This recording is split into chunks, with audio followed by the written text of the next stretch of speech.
আমি আপনাকে এখন একটা মন্তব্য করব, এই মন্তব্যের কারণে আমার বিরুদ্ধে একসময় শাহবাগ হতে পারে, আমার বিচার হতে পারে। এই দায়িত্ব, এই ঝুঁকি আমি মাথায় রেখে বলছি। হেলিকপ্টার থেকে যে গুলি করা হয়েছে তার প্রতিরোধে ছাত্ররা একটা লাঠি নিয়ে নেমেছে। একাত্তরেও যখন মানুষ নেমেছে তখন জানতো তার সাথে অস্ত্র আছে, কারণ তার সাথে বাংলাদেশের সেনাবাহিনী আছে। হাবিব ভাই বলছিলেন সরকারে কার প্রতিনিধি, এবং আরেকটা কি কথা বলেছেন যে ঠিক আছে আমরা ছাত্রদের কথা মতো সরকার করতে দিয়েছি। না হুম। হাবিব ভাই, কথাটা তো সোজা না। আপনার ছাত্রদের কথা মতো সরকার করতে দেন নাই। ছাত্রদের কথা মতো সরকার হলে সেই সরকার শপথ গ্রহণ করতো শহীদ মিনারে। সেই সরকার শাহবাগ থেকে শহীদ মিনারে যেত, সেখানে শপথ গ্রহণ হতো। হুম। ছাত্ররা যাওয়ার আগে গিয়ে দেখে বিএনপি, জামাত ইসলামী থেকে শুরু করে মাঝারি দল, ছোট দলের সমস্ত নেতৃবৃন্দ বঙ্গভবনে গিয়ে বসে আছে, ছাত্র উপদেষ্টারা নাই। আমি আপনাকে আবার দায়িত্ব নিয়ে বলছি। এবং ছাত্র উপদেষ্টারা যেতে যদি দেরি করে, তাহলে অন্যদেরকে সামনে রেখে একটা নতুন সরকার গঠন হবে। আমাদের ছাত্র উপদেষ্টারা গিয়ে দেখতেছে এমন কিছু ছাত্রদেরকে সেখানে বসাই না রাখা হয়েছে যাদের এই আন্দোলনে 1% ভূমিকা নাই, তাদেরকে ছাত্র উপদেষ্টা হিসেবে বসে রাখা হয়েছে। এগুলো কারা করছে? নাম্বার দুই, এই সরকার ছাত্রদের? এই সরকার যদি ছাত্রদের হয় তাহলে উপদেষ্টা তো সবগুলো ছাত্রদের পক্ষে হওয়ার কথা ছিল। তিনজন মাত্র উপদেষ্টা, তার মধ্যে একজনের আবার দপ্তর নাই, দুজনের মাত্র দপ্তর আছে। তাহলে এই সরকার যদি ছাত্রদের হয়, আসিফ নজরুলের, আমি আপনাকে একদম নিশ্চিত ভাবে বলছি, ছাত্ররা যেদিন উপদেষ্টা পরিষদের নাম লিস্ট করেছে তার মধ্যে ডক্টর আসিফ নজরুল স্যারের নাম ছিল না। তাহলে আসিফ নজরুল স্যারকে কারা ইনপুট দিয়েছে? বিএনপি দিয়েছে। ডক্টর ওয়াহিদুদ্দিন মাহমুদ, শিক্ষা উপদেষ্টাকে, তাকে নিতেই হবে, নিতেই হবে। বিএনপি ইনসিস্ট করেছে, না দিলে তার সমর্থন দিবে না। তাহলে ওয়াহিদুদ্দিন মাহমুদ কার? আসিফ নজরুল কার? অ্যাটর্নি জেনারেল কার? এরকম গুণে গুণে কতজন বলা যাবে যে তাদের কার? তাহলে আপনারা বলতেছেন ছাত্রদের মতো আপনার সরকার করে দিয়েছেন? এত সহজ হাবিব ভাই? হুম। সর্বশেষ কথা বলি মানে এই সরকারের ব্যাপারে, ছাত্ররাও কি বলেছিল, আসেন জাতীয় সরকার করি। সেই সরকারে যদি বিএনপি, জামাত ইসলামী থেকে শুরু করে সকল রাজনৈতিক দল তাদের প্রতিনিধি দিত, ছাত্ররাও দিত, সেই সরকারটা যদি 3 বছর ক্ষমতায় থাকতো, দুর্দান্ত সংস্কার করে একটা নতুন দেশ দাঁড় করায় ফেলা যেত। হুম। বিএনপি প্রথম থেকে শেষ পর্যন্ত বলেছে না, তারা এই জাতীয় সরকারে তাদের মেম্বার দিবে না। তো ছাত্রদের মতো যদি সরকার হতো তাহলে তো তারা প্রস্তাব করেছিল আপনারা সরকার সদস্য দেন, তা আপনারা তো দিলেন না। মানে আপনারা এই কথাগুলো তো আসলে কি বলবো, এটা তো এভাবে বলতে চাই নাই, তবুও যেহেতু ভাই বলেছেন এই জন্য বললাম। আসেন, ছাত্ররা কি রাজনৈতিক দল গঠন করতে পারে?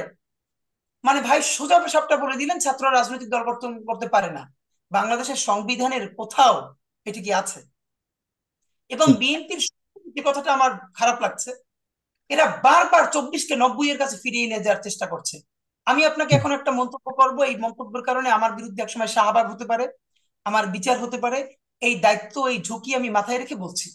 সেটা হলো, বাংলাদেশের 24-এর সাথে বাংলাদেশ স্বাধীন হওয়ার পর 1971 থেকে এখন পর্যন্ত আর কোনো ইভেন্টের কোনো তুলনাই চলে না।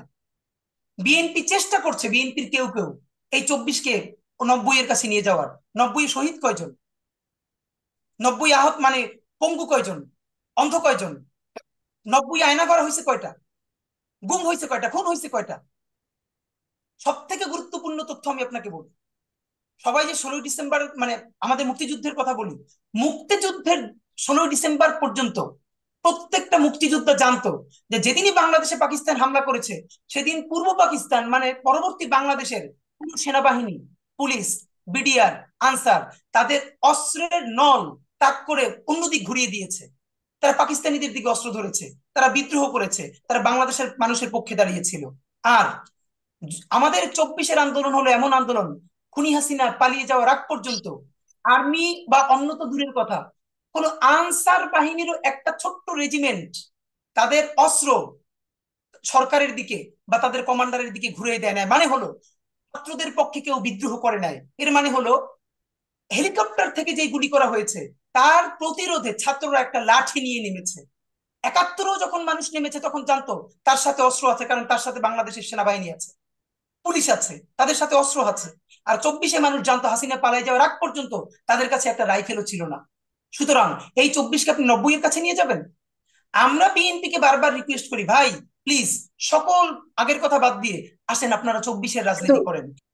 কিন্তু আমরা চব্বিশ ছাত্র, চব্বিশে কি শুধুমাত্র ছাত্ররাই সবকিছু করেছে? আপনারা যেভাবে না, শুধুমাত্র বিএনপি না, ধরেন, এটা ছাত্র জনতা, বিএনপি কে ছাত্র টার্গেট করে জনতা। বলছেন, বিএনপি তো এই চব্বিশের বহু আগে থেকেই, গত 17 বছর ধরেই তো বিএনপি আহ আওয়ামী লীগের কশাঘাতে অনেক অনেক অত্যাচারিত, অনেক নির্যাতিত, এবং সেটার একটা প্রেক্ষাপট আপনারা রেডিমেড। বিএনপির একজন নেতাও বলেছে যে আপনারা পাকা ফলের গাছে আপনারা নাড়া দিয়েছেন, সেই পাকা ফলগুলি পড়েছে মাত্র, বা আপনারা ভাই, সেগুলি কারণ উঠে এই যাচ্ছে। যে বললো মানে এই যে বিএনপির 17 বছরের সংগ্রাম ত্যাগ, আমি আপনার সেটা তো পাশে তো আছেই। কথা বলছি, এবং চব্বিশে এই চব্বিশের ত্যাগকে জুলাই আগস্টে বিএনপি জামাত ইসলামের যদি সহযোগিতা না থাকতো, তাহলে তো মানে আপনারা নেতৃত্ব দিয়েছেন, কিন্তু মূলত গ্রাউন্ডে খেলাটা তো খেলেছে ওরাই, ওদের সমর্থকরাই।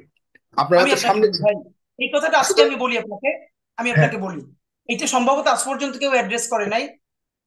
যখন ছাত্রদেরকে সব গ্রেপ্তার করে নেওয়া হলো মানে ডিবিতে, এবং ঢাকার নটরডেম কলেজ থেকে শুরু করে প্রত্যেকটা কলেজের ম্যাচগুলোতে পুলিশ হামলা করে সমস্ত ম্যাচ খালি করে ঢাকা ফাঁকা করে ফেললো। আমি আপনাকে একদিনের শুধু গল্প বলি। একদিন ফজরের পর বের হয়ে জাস্ট তথ্য নেওয়ার জন্য দেখি ঢাকার বিভিন্ন জায়গায়, এই রামপুরে আমি বলছি, রামপুরে বাড্ডায় ব্র্যাক ইউনিভার্সিটিতে যেদিন হামলা হলো তার পরের দিন রাস্তাঘাটে এমন কিছু মানুষ দখল করে রেখেছে যাদেরকে দেখলে আমি বুঝতে পারি তারা ছাত্র না, অথচ তারা বাঁশ দিয়ে বিভিন্ন জায়গা দিয়ে তারা ব্যারিকেড করে রেখেছে। এবং তখন হুম। আমি শতভাগ শিওর হলাম local BNP, local Jamaat Islami এই কাজগুলো করছে হেল্প করবার জন্য। কারণ আপনি কিন্তু একজন মানুষকে দেখলেই চিনতে পারবেন যে সে কি একদম রানিং স্টুডেন্ট নাকি স্টুডেন্ট না। ইভেন হুম। প্রত্যেকটা এলাকার যে টোকাই আছে আমি আপনাকে বলি, আমাদের হাতের ঝিল থেকে সর্বশেষ পুলিশ আর কোথাও রামপুরে ঢুকতে না পেরে, কারণ ব্র্যাক ওদিক থেকে আটকে দিয়েছিল, ওদিকে আবুল হোটেলের দিকে আটকে দিয়েছিল, হাতের ঝিল থেকে অফ দা রোডে ঢোকার একটা রাস্তা ফাঁকা ছিল। আমি রাত 1টার সময় সেই গেটটায় গিয়ে দেখি সেইখানে কিছু ছেলে পেলে যারা সাধারণত বাজেভাবে মানে বাজে না, মানে বলছি তারা যেরকম যে এলাকার থাকে না যে কিছুটা হয়তো মাদক সেবী অথবা টোকাই কিসেমে, টাকা টাইপের, হ্যাঁ। এইরকম 20-30 জন তারা হুম। রাস্তাটা আটকে দিয়েছে। এবং এর হুম। মানে হলো তাদেরকে বিএনপি জামাত ইসলামী এই পলিটিক্যাল পার্টিগুলো তাদেরকে ওখানে মোবিলাইজ করেছে, নিশ্চয়ই সেজন্য অর্থ দিতে হয়েছে, কষ্ট করতে হয়েছে। এর মানে এইটা বাংলাদেশের কোনো ছাত্র, কোনো নেতা যদি বলে এই পলিটিক্যাল এই রাজনৈতিক দলগুলোর মানে যে ত্যাগ সে তো নাই হয়ে যাবে, এটা তো জুলুম। কিন্তু হুম। আমি বলছি হাবিব ভাইয়েরা যেভাবে বলছেন তাতে তো নিজেরাই তাদের 17 বছরের ত্যাগকে তারা নাই করে দিচ্ছেন। কারণ তারা বারবার 90 ফিরে যাচ্ছেন, অথচ তারা বলবেন গত 17 বছর ভীষণ দুর্বিষহ সময়ের কথা। তারা এখন বলবেন যে খুনি হাসিনার বিচারের আগে, আওয়ামী লীগের প্রত্যেকটা বিচারের আগে আমরা বাংলাদেশে আর কিছু মানি না। অথচ তারা এখন আচ্ছা আমি বিএনপির ভাইদেরকে বলি বা জামাত ইসলামকেও বলি, ছাত্ররা যদি কাঠগড়ায় দাঁড়ায় তাতে কি আপনাদের উপকার বাবা? আপনাদের কি লাভ বলেন? আপনাদের রাজনীতি হয়তো মনে রাখবেন, আজকে ভারত যদি আপনাদেরকে এম্বাসিতে ডেকে খাওয়ায় আদর করে, এই আদরের মেয়াদ হবে সর্বোচ্চ 10 বছর, মনে রাখেন। আওয়ামী লীগের উপর থেকে বাংলাদেশ ভারত কোনোদিন বিএনপি কে বেশি বিশ্বাস করবে না, কারণ বিএনপিতে জিয়াউর রহমানের রক্ত, আর জিয়া হলে ভারতের সব থেকে বড় শত্রু।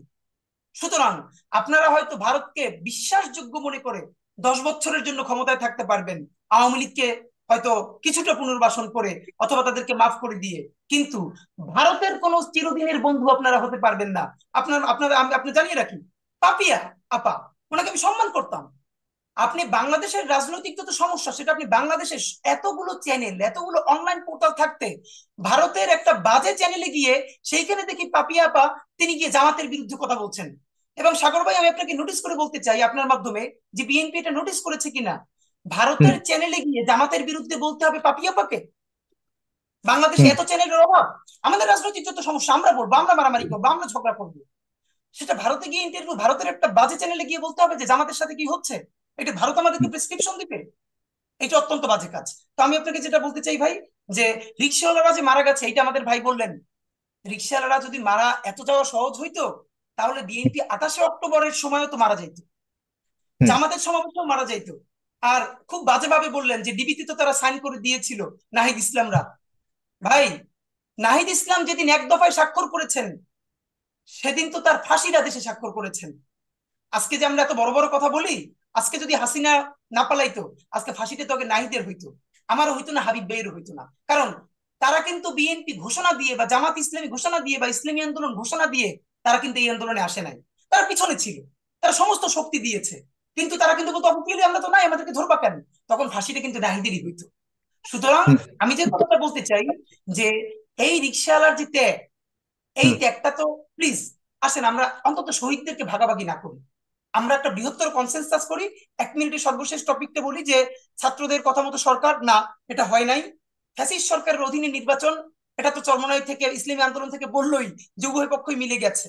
আর সর্বশেষ যদি আমি আপনাকে বলি যে ভাই, বিএনপির আমলে এই যে রিকশাওয়ালা বলেন যারাই বলেন তারা মূল্য না কান, এর মানে এইটা না বিএনপি কিছু করে নাই। বিএনপি একটা রাজনৈতিক দল হিসেবে যেটা করার দরকার ছিল তার সর্বোচ্চটা করেছে, আর কিছু করবার সুযোগ ছিল না। জামাত ইসলামের সুযোগ ছিল না, আর সেই জায়গাটাই এসে ছাত্ররা সেই স্পার্কটা করেছে।